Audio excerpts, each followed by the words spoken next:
Cananea, Sonora, Mexico. Striking workers at a huge copper mine operated by multinational Grupo Mexico stand on the front line of the worldwide fight against the corporate rules of globalization.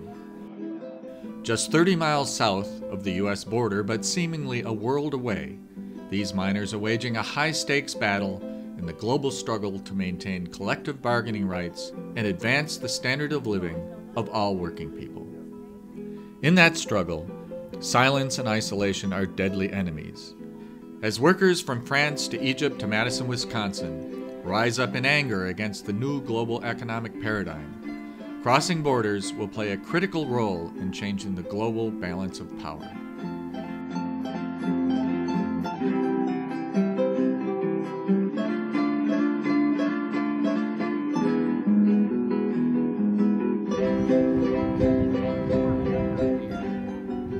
No, estamos cuidando las puertas para que no entren nadie ajeno de aquí.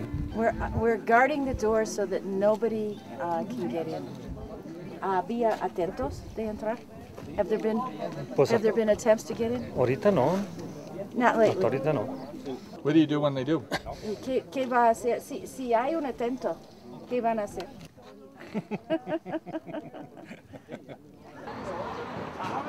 May 17th, 2010. Day and night, for nearly 3 years, rank-and-file members of Section 65 of the Mexican Union of Mine, Metal, and Allied Workers guarded the gate to the largest copper mine in Mexico, making sure it remained in control of the workers. Los Mineros, as the union is called, legally occupied the Mexicana de Cananea mine since striking against its multinational corporate operator, Grupo Mexico, in July 2007. Grupo Mexico's huge open-pit mine and processing facilities are the heart of the economy of Cananea. For many standing guard over this vital community asset, the meaning of the strike was as simple as it was serious. Pues ellos pretenden terminar con nuestro contrato colectivo. O sea, si ellos consiguen lo que pretenden, If they get what they want, Cananea se va a acabar. this town will end. Que Grupo México nos vea como parte de su maquinaria. Eso es algo que para nosotros nos causa mucha molestia. El que quiera o el que nos trate de esa manera, como lo ha venido haciendo durante todo este tiempo.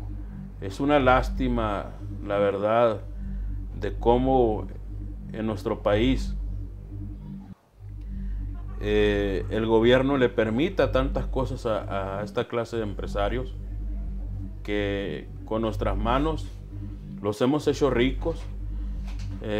Germán Larrea, el dueño de la empresa, es el segundo o tercer hombre más rico en nuestro país, y ese dinero se lo hemos dado nosotros, los trabajadores, y ese dinero desafortunadamente lo está usando para destruir a todos y cada uno de nosotros como trabajadores y las comunidades en donde se va asentando.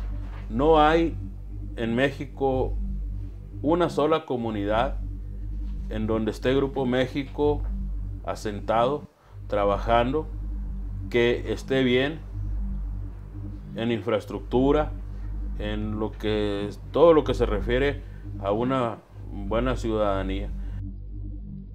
The final straw was Grupo Mexico's callous response to an explosion at their Pasta de Conchos coal mine that killed 65 miners in 2006.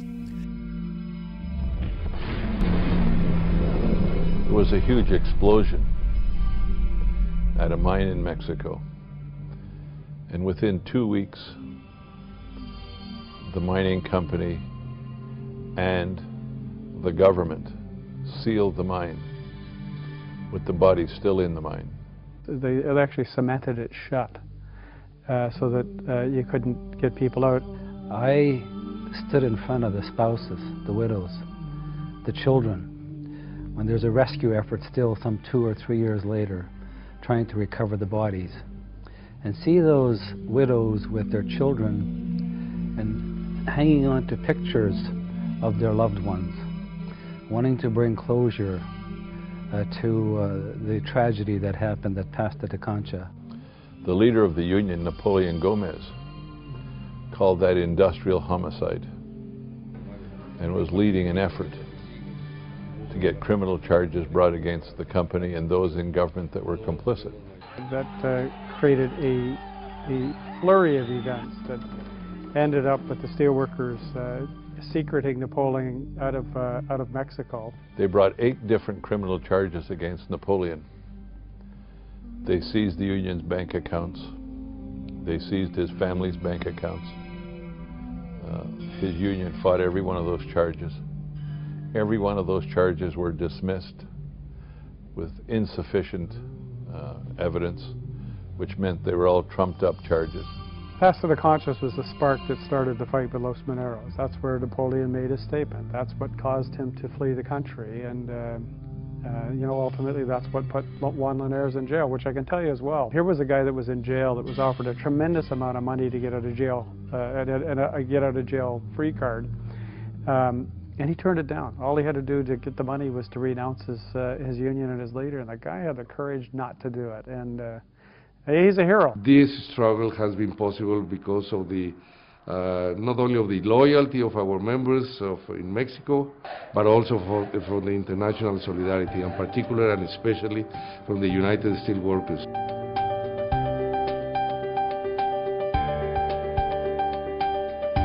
Women of Steel got a call to send a delegation of 14 women to Los Mineros, or in Cananea, to visit with the miners and their families to learn firsthand what was going on in the community. It's really been effective, and the Mineros are really the only union in Mexico right now that is consistently and aggressively raising wages.